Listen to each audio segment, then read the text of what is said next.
SLBC tunnel వీటికి బహుశా మీకు ప్రత్యక్ష అనుబంధం ఉన్నది, అనుభవం కూడా ఉన్నది.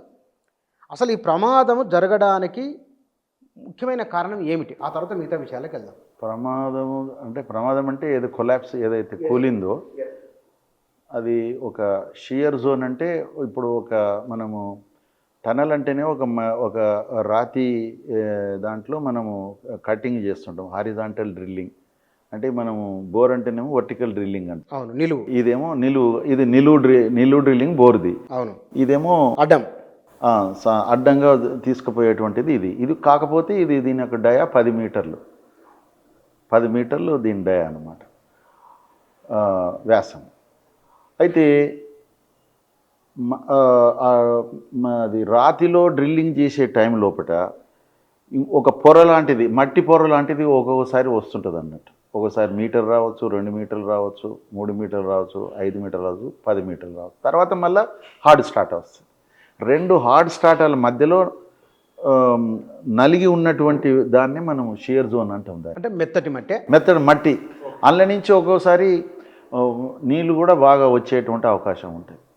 కాబట్టి ఇక్కడ ఎస్ఎల్బీసీ యొక్క ఇన్లెట్ నుంచి, అంటే శ్రీశైలం వైపు నుంచి వచ్చేదాన్ని ఇన్లెట్ అంటారు. మనవారి గూడెం దగ్గర డిండిలో కలిసేది అక్కడి నుంచి స్టార్ట్ చేస్తే దాన్ని అవుట్లెట్ అంటారు. కాబట్టి మొదలు మనకు అవుట్లెట్ నుంచి వర్క్ స్టార్ట్ అయింది, ఇన్లెట్ నుంచి మనకు లేట్గా స్టార్ట్ అయింది. అయితే అక్కడి నుంచి దాదాపు 14 కిలోమీటర్లు త్రవ్వకమైంది. అవుట్లెట్ నుంచి, ఇన్లెట్ నుంచి, శ్రీశైలం నుంచి 13.95 ఏదో అన్నారు.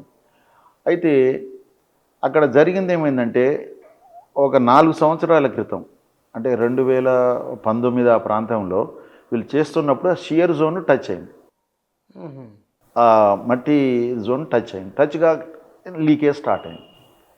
లీకేజ్ స్టార్ట్ కాగానే వీళ్ళు ఇంకా దానికి ఎన్నో కారణాలను తర్వాత వివరిస్తా.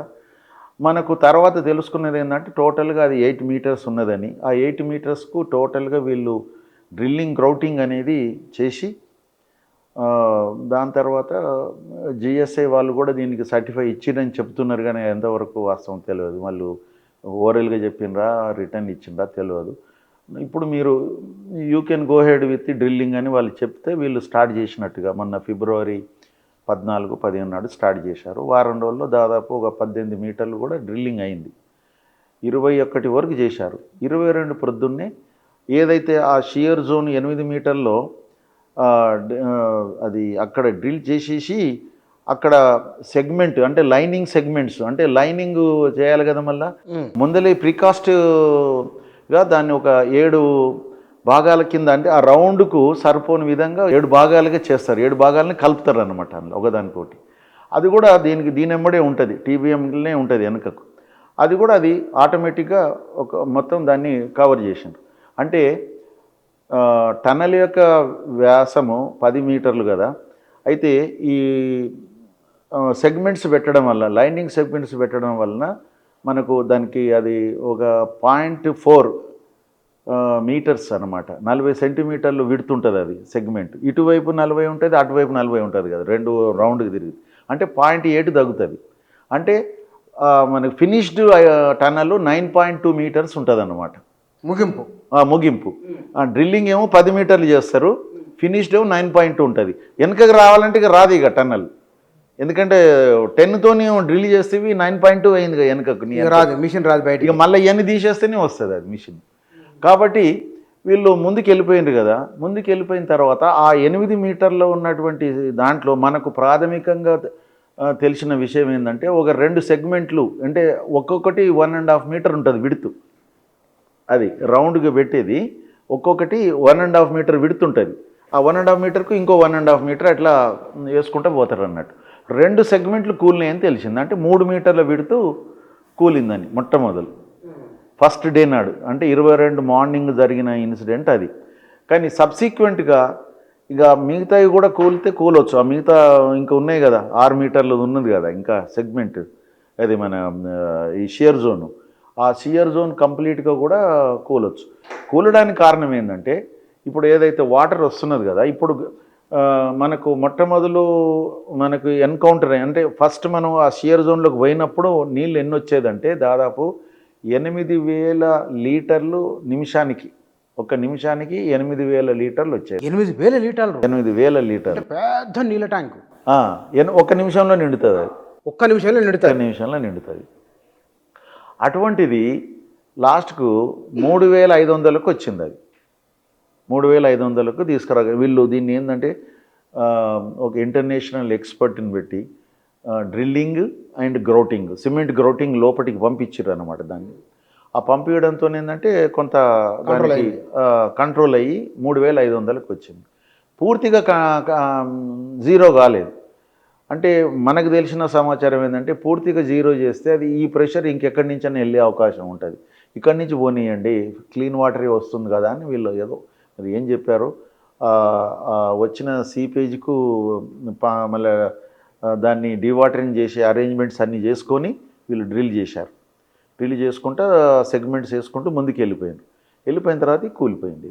కూలడానికి కారణం ఏంటంటే ఇప్పుడు 4 సంవత్సరాల నుంచి ఆ నుంచి వాటర్ వస్తూ ఉన్నది కదా మీది నుంచి.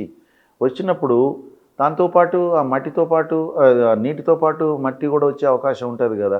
వచ్చినప్పుడు ఎక్కడైనా మీద ఉన్నటువంటి గుట్టనే కదా అది, ఏదైనా బోల్డర్స్, పెద్ద పెద్ద బోల్డర్స్, టన్నులు బరువు ఉన్న బోల్డర్స్ చుట్టూ మట్టి పోతే అది ఏమవుతుంది, ఫ్రీ అయిపోతుంది కదా. ఆ ఫ్రీ అయిపోయి ఏం చేస్తుంది, అది పడిపోతుంది కదా. అట్లా ఒక 3 టన్నుల బరువు ఉండేటువంటి రాళ్ళు పడ్డాయని మనకు తర్వాత సమాచారం వచ్చింది.